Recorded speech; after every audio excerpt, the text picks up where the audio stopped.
Welcome to Reparenting Radio. I'm Lisa Watson, architect of human transformation. This is a space for leaders, parents, and anyone ready to break old patterns, regulate their nervous system, and show up in their life with clarity and self-trust. If you're ready to change the way you lead, love, and live, you're in the right place. Let's begin. Hey friends, welcome back to Reparenting Radio. This week's episode was not the episode that I planned to record. In fact, I had already had another topic all mapped out, but life had other plans. And honestly, what I have been experiencing over the past several days feels way too important not to talk about. So today we're talking about menopause, THC, the nervous system, and what happens when your physiology starts telling a very different story than your reality. Because this week, my nervous system, once again, completely hijacked my perception of reality and life.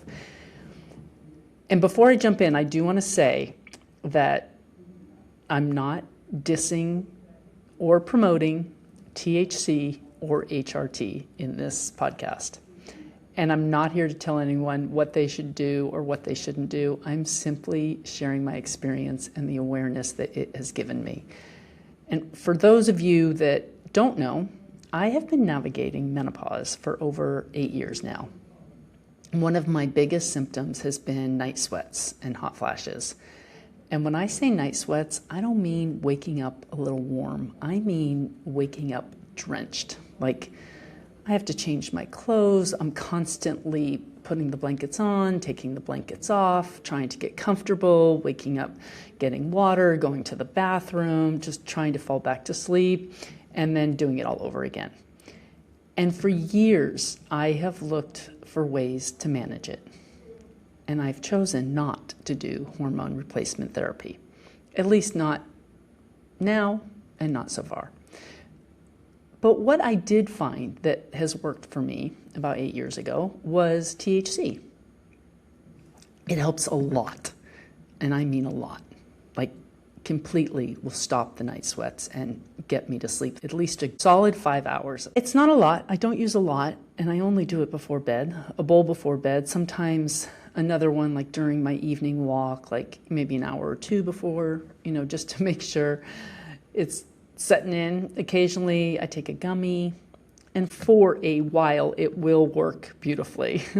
I sleep better, I sweat less, my nervous system feels calmer, problem solved. Except not really, because over time, what happens is, for me at least, I don't love it. I don't love needing it.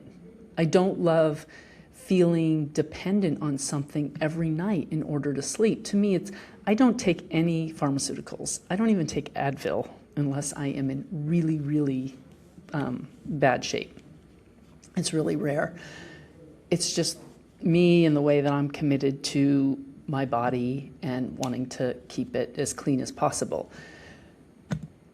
But THC works for me, and I get the cleanest, most organic stuff that I can get.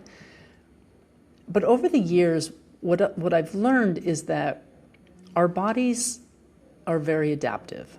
And I actually learned this in one of my classes in my integrative health studies, that we have what is called smooth and rough endoplasmic reticulum. It's referred to as rough or smooth ER. And this is how the body can adapt to repeated exposure to certain substances. So over time, we often need more of the substance to get the same effect. And I'm sure, many of you know what I'm talking about, whether it's caffeine, alcohol, even something like Advil if you're taking it all the time. Eventually, the thing that once worked beautifully, it just doesn't work nearly as well. And that has been my experience with THC. So for the last 8 years, I've been playing a bit of a on again, off again kind of game with it. I'll use it consistently for a period of time, and then I'll decide I want to stop. I'll make it a few days, sometimes maybe I make it a week, I think I've made it 2 weeks before. And then the sleep deprivation, the night sweats, the exhaustion, it starts piling up. I start going a little crazy, and I find myself right back where I started. So this absolutely is not my first attempt, not even close. But this time it feels different. This time I genuinely, after 8 years, I want to see what happens if I stay with it longer. And not because I think THC is bad, but like I said, I just don't like being dependent on something every night in order to sleep. I wouldn't take sleeping pills every night. I wouldn't even take Advil to manage pain for a long period of time. That's just not who I am. And as I said, I'm not telling anyone what to do. I have no judgments here. This is just me and what I feel in my experience. And honestly, after 8 years, I'm curious about who I am on the other side of this pattern. So a few days ago, I decided to take a break. And wow, my body has had some very strong opinions about that. I'm on about day 4 right now. 3 nights. Day 4, but I've gone 3 nights without. The first night, I was waking up like I do when I don't take it 4 or 5 times a night. Night sweats came roaring back. Soaked sheets, I wrap myself in towels, so I just have to wash towels in the morning instead of all of my bedding.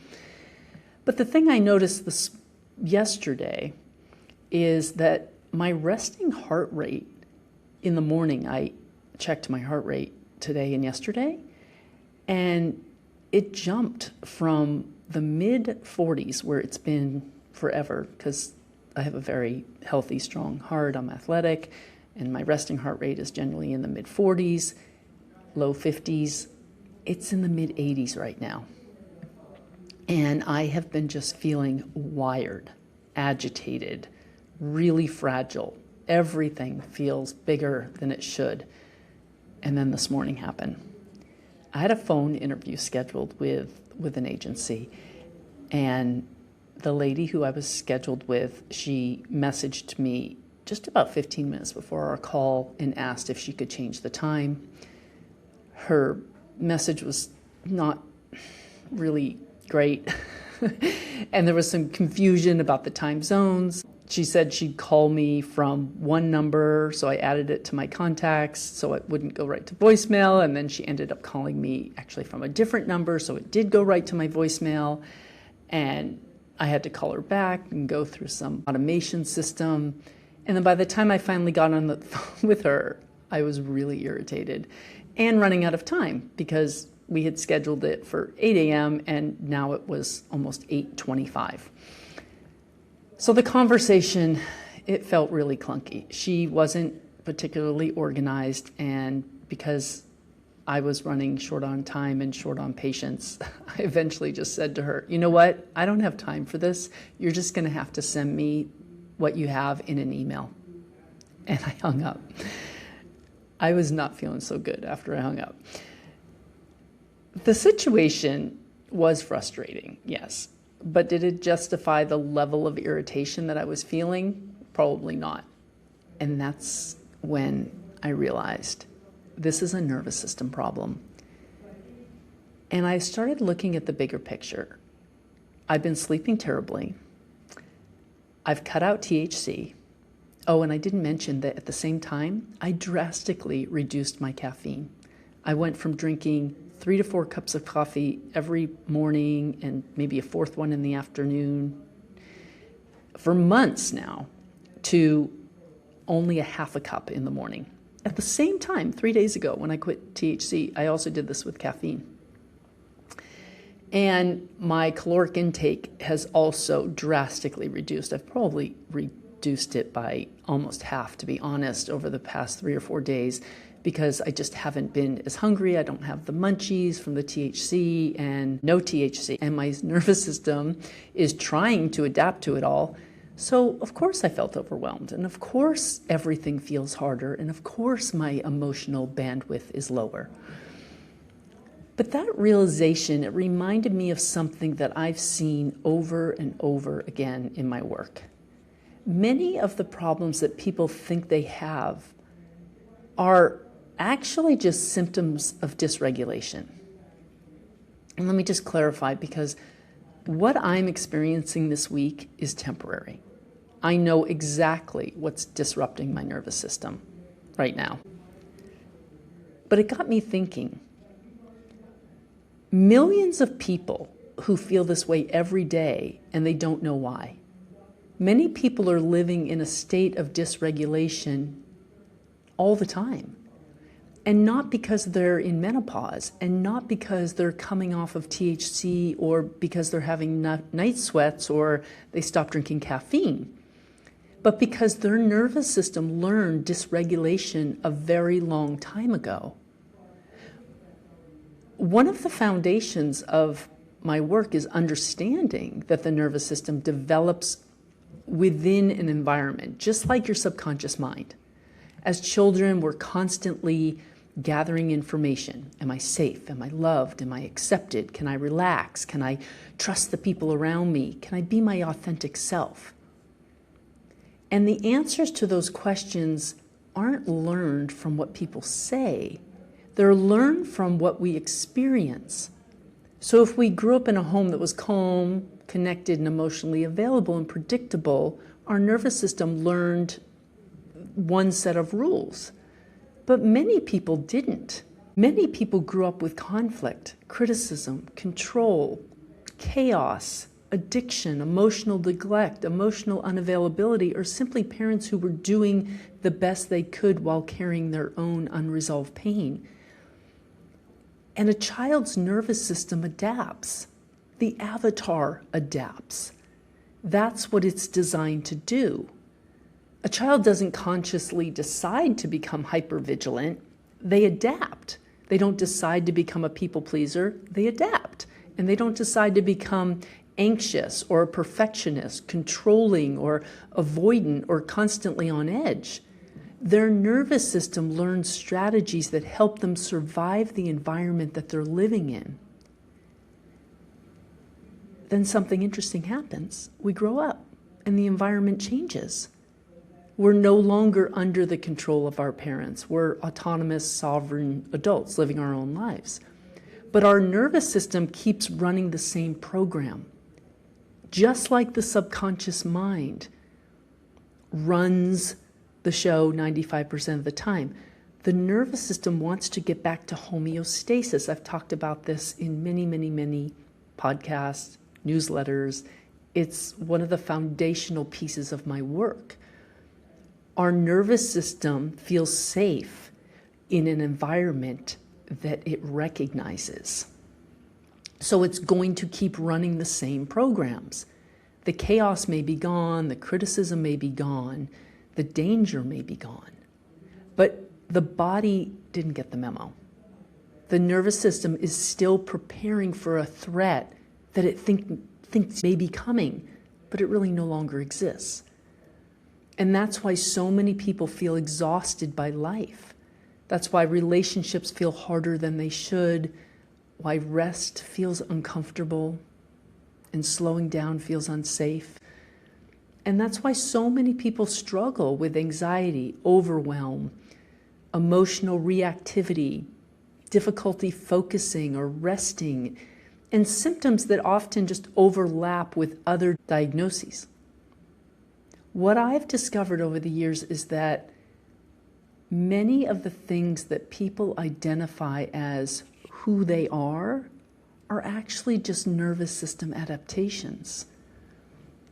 And the beautiful thing is that what was learned can also be updated. The nervous system, just like the subconscious mind, is adaptive. It learned one way of being, it learned one belief system, it learned one program, it learned one frequency, one vibration. It can learn another. And this week reminded me of something that I teach all the time, that when the nervous system becomes dysregulated, reality starts looking different. Everything feels bigger. Everything feels harder. Everything feels urgent. The difference is that this week, I know why. I know what disrupted my system. Many people don't. They've been living in that state for so long, they assume it's just who they are, and it isn't. Not because they're in menopause, not because they're coming off of THC, and not because they haven't slept for 3 nights, but because their nervous system has learned dysregulation a very long time ago. As children, we're constantly gathering information. Am I safe? Am I loved? Am I accepted? Can I relax? Can I trust the people around me? Can I be myself? And the answers to those questions aren't learned from what people say. They're learned from what we experience. If you grew up in a home that was calm, connected, and emotionally available, and predictable, your nervous system learned one set of rules. But many people didn't. And I'd say for the last 3 decades, most of us didn't. But I want to include this. Some problems are real problems. And some dysregulation, maybe mindset issue, subconscious programming, triggering. But sometimes it's nervous system dysregulation.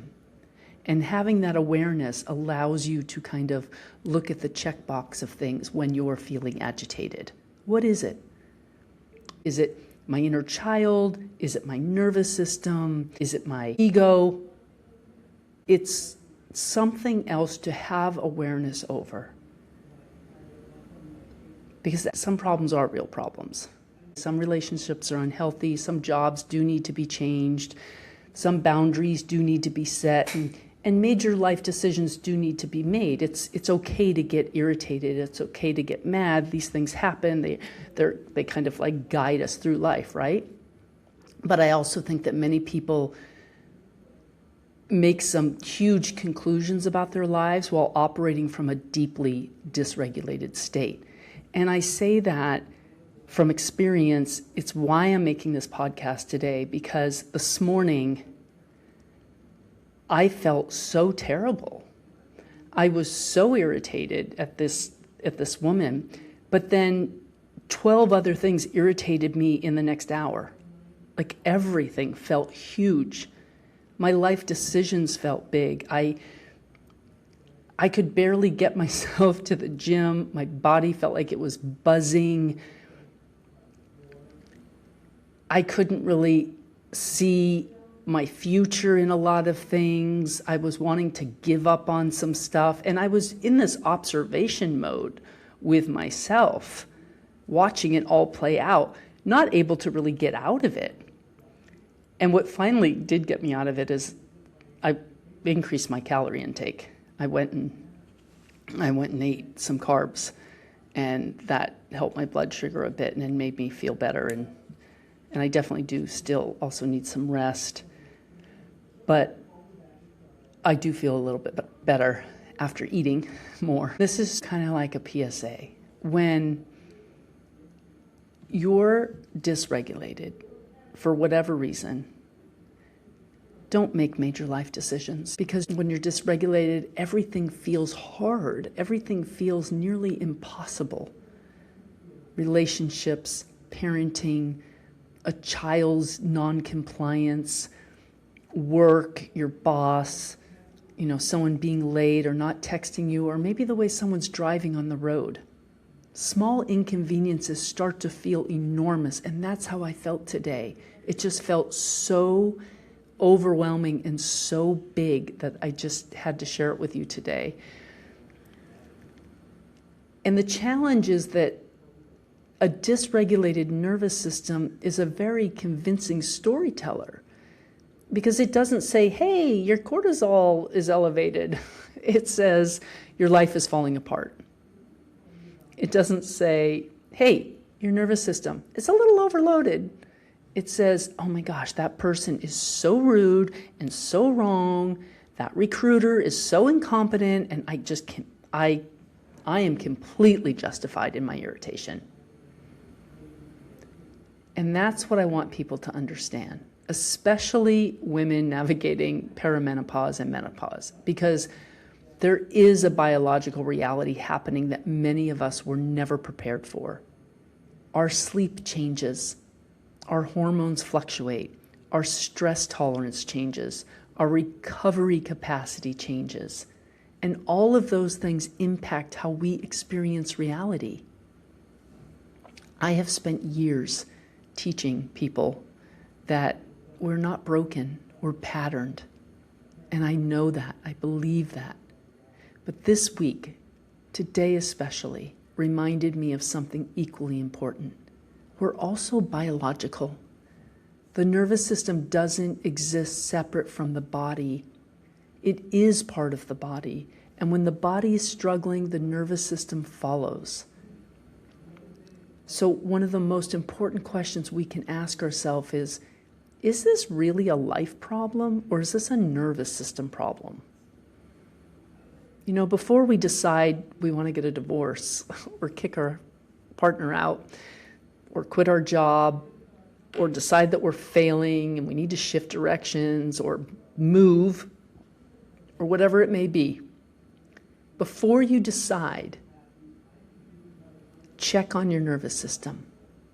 How are you sleeping? How are you eating? How stressed are you? How regulated do you actually feel? Maybe get your hormones checked. Get a blood test. Because sometimes what feels like a crisis is actually a nervous system asking for support. And honestly, that is where I am this week. I do not have it all figured out. I don't know exactly what my long-term solution for menopause and night sweats and hot flashes will be. I don't know whether I will be able to stay off THC forever. I'm still learning, I'm still experimenting, I'm still paying attention.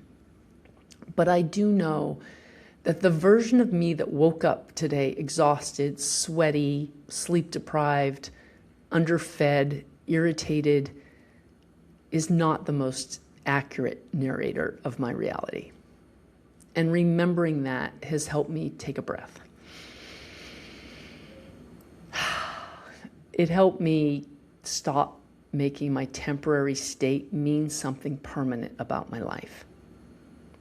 So if you're listening to this and everything feels overwhelming right now, I want to leave you with a question.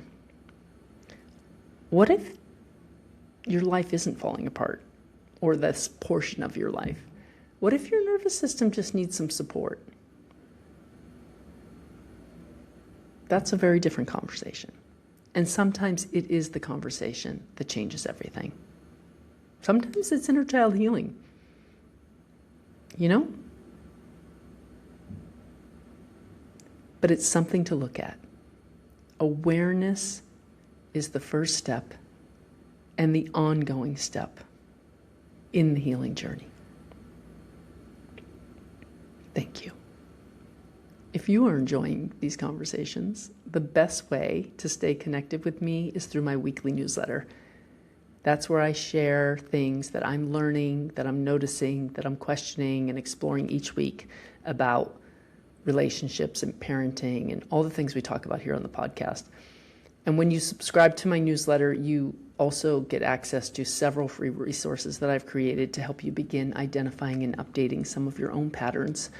And you can find the links to those resources in the show notes, from quick start guides to reparenting, conscious parenting, leadership guides. You can download all those from the show notes. I would love to continue this conversation with you. Thank you for being here, friends. If you have any comments or questions, I would love to hear them. You can email those to me, info@reparent-yourself.com. I really appreciate you. I love you all. Thank you for being here. And until next time, be gentle with yourself. You are not broken. You are just patterned. Thank you for listening to Reparenting Radio. If today's conversation supported you, take a moment to subscribe, leave a review, or share it with someone who knows they were made for more than the patterns that they inherited. If you're ready for serious inner work and real transformation, personally or professionally, you can explore my leadership pathways at lisa-watson.com. And if you're raising little ones alongside your own healing, you'll find my children's books at awakentheone.org. Until next time, stay grounded, stay open, and keep reparenting the parts of you that are ready to come home to their authenticity.